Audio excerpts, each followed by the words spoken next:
Da tribuna da Câmara, o deputado delegado Marcelo Freitas lembrou a necessidade de colocar limites nos atos de ministros das Cortes Superiores. O deputado disse: retorno aos atos do dia 8 de janeiro e trago novamente a atuação do Supremo Tribunal Federal, especialmente a atuação do ministro Alexandre de Moraes, que tem violado frontalmente o ordenamento jurídico do nosso país, com o silêncio conivente da Câmara dos Deputados e do Senado da República. O deputado lembrou que ainda há muitas pessoas que permanecem presas, utilizando o exemplo do ex-ministro da Justiça, Anderson Torres, que vai completar 90 dias de prisão, dizendo: sem culpa formada, sem denúncia oferecida pela Procuradoria, num evidente abuso de autoridade. Marcelo Freitas disse: é preciso ficar claro que o Supremo Tribunal Federal se transformou num clubinho de 11 ministros que tem mandado e desmandado em tudo. O deputado lembrou que parlamentares têm imunidade parlamentar e exortou os colegas a não abrirem mão dela. Ele afirmou: o Supremo tem abusado e é preciso que fique claro que nós estamos vendo e vamos gritar aos quatro cantos para que justiça seja feita. O deputado Marcel Van Hatten também lembrou as prisões ilegais e exigiu que a Ordem dos Advogados do Brasil haja para garantir os direitos das pessoas presas em massa a mando de Moraes. O deputado mencionou uma manifestação de advogados em frente à sede da OAB, afirmando que a conduta da Ordem é vergonhosa. Van Hatten lembrou que entre os presos há idosos e doentes e que as prisões em massa envolveram até menores e incapazes. O deputado se indignou ao rebater o ministro de Lula, Flávio Dino, que associa crimes hediondos aos manifestantes. Ele se dirigiu ao ministro da Injustiça, lembrando que se o sistema tivesse funcionado, o criminoso não estaria solto para perpetrar crimes. Muitos brasileiros estão vivendo sob o jugo de uma ditadura em que seus direitos e garantias fundamentais estão sendo desrespeitados. O país tem presos políticos e pessoas, jornais e sites censurados. A renda da Folha Política e também de outros canais e sites conservadores está sendo confiscada a mando do ministro Luiz Felipe Salomão, ex-corregedor do TSE, em uma decisão que recebeu o respaldo dos ministros Luiz Roberto Barroso, Alexandre de Moraes e Edson Fachin. Toda a renda de mais de 20 meses do nosso trabalho está sendo retida sem qualquer justificativa jurídica. Se você apoia o trabalho da Folha Política, que há 10 anos mostra os fatos da política brasileira e pode ajudar o jornal a permanecer em funcionamento, doe qualquer valor à empresa Raposo Fernandes através do Pix, usando o QR Code que aparece na tela ou o código ajude@folhapolitica.org. Caso prefira, há a opção de transferência bancária para a conta da empresa Raposo Fernandes, disponível na descrição deste vídeo e no comentário fixado no topo. Há 10 anos, a Folha Política vem enfrentando a espiral do silêncio imposta pelo cartel midiático que quer controlar a informação. Pix ajude@folhapolitica.org. Assim está. Senhoras e senhores deputados, subo essa tribuna da Casa do Povo para registrar um aspecto de extrema preocupação que tem movido o meu mandato, que tem movido a minha vida. Retorno aos atos do dia 8 de janeiro e trago novamente a atuação do Supremo Tribunal Federal, especialmente a atuação do ministro Alexandre de Moraes, que tem violado frontalmente o ordenamento jurídico de nosso país com o silêncio conivente da Câmara dos Deputados, do Senado da República. Vou citar concretamente a prisão de várias pessoas, em específico a prisão do ex-ministro da Justiça, Anderson Torres, que vai completar no próximo dia 14 de abril aproximadamente 90 dias de prisão, sem culpa formada, sem denúncia denúncia oferecida pela Procuradoria-Geral da República num evidente abuso de autoridade. É preciso ficar claro que o Supremo Tribunal Federal se transformou num clubinho de 11 ministros que tem mandado e desmandado em tudo a saber. Não tenho o menor receio em dizer, estou claramente acobertado pelo manto da imunidade parlamentar material, do qual não podemos abrir mão, não obstante pressão de quem quer que seja. O Supremo tem abusado e é preciso que fique claro que nós estamos vendo e vamos gritar aos 4 cantos para que justiça seja feita. Presidente nacional da Ordem dos Advogados, Beto Simonetti, as famílias daqueles que estão presos injustamente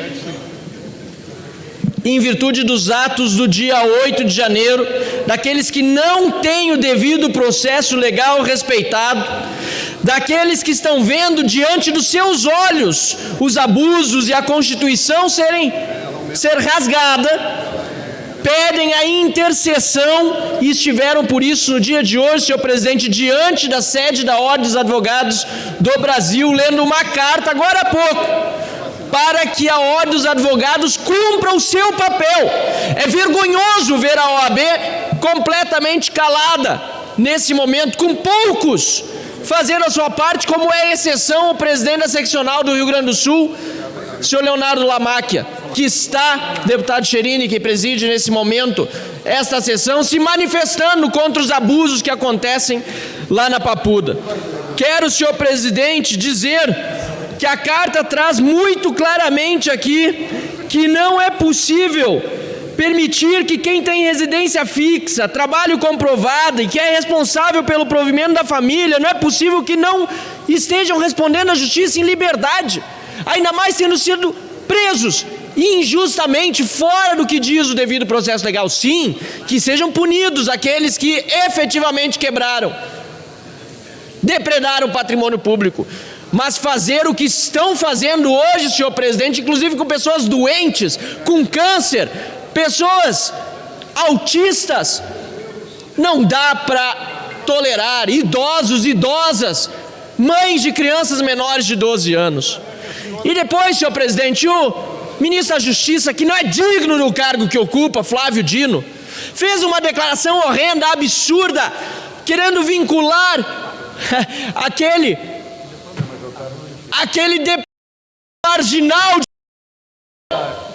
querendo vincular a sua atitude crianças indefesas com o que aconteceu no dia 8 de janeiro. Eu devolvo ao senhor ministro da Justiça, ministro da Injustiça, eu devolvo a provocação, mas de uma forma muito séria, deputado Osmar Terra. Se há alguma comparação a ser feita neste caso, é que aquele marginal atroz de teve inúmeras passagens pela polícia, inclusive o próprio padrasto e seu cachorro, inclusive, portanto, por tentativa de se o sistema funcionasse, senhor Flávio Dino, e aí?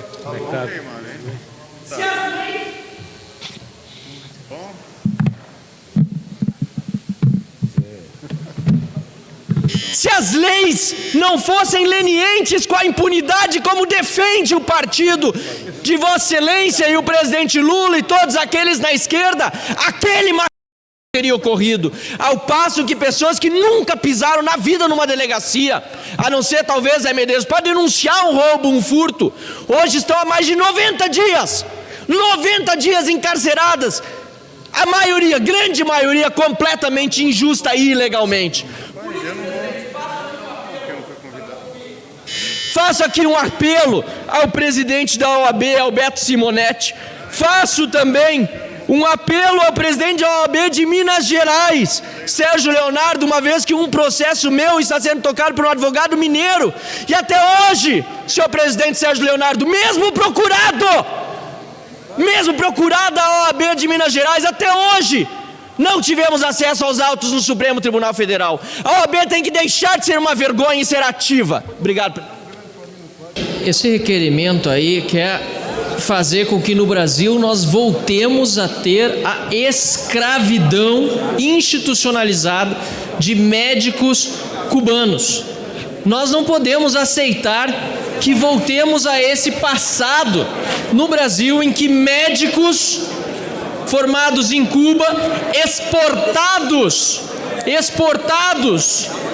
para o país, que houve confusão aqui. para o Brasil, tivessem a sua liberdade. Aqui também tolhida, um país que respeita os direitos humanos e não poderia aceitar a separação com famílias e as ameaças que os médicos cubanos tinham de não poder jamais se reencontrar com seus familiares se, por exemplo, deixassem o programa.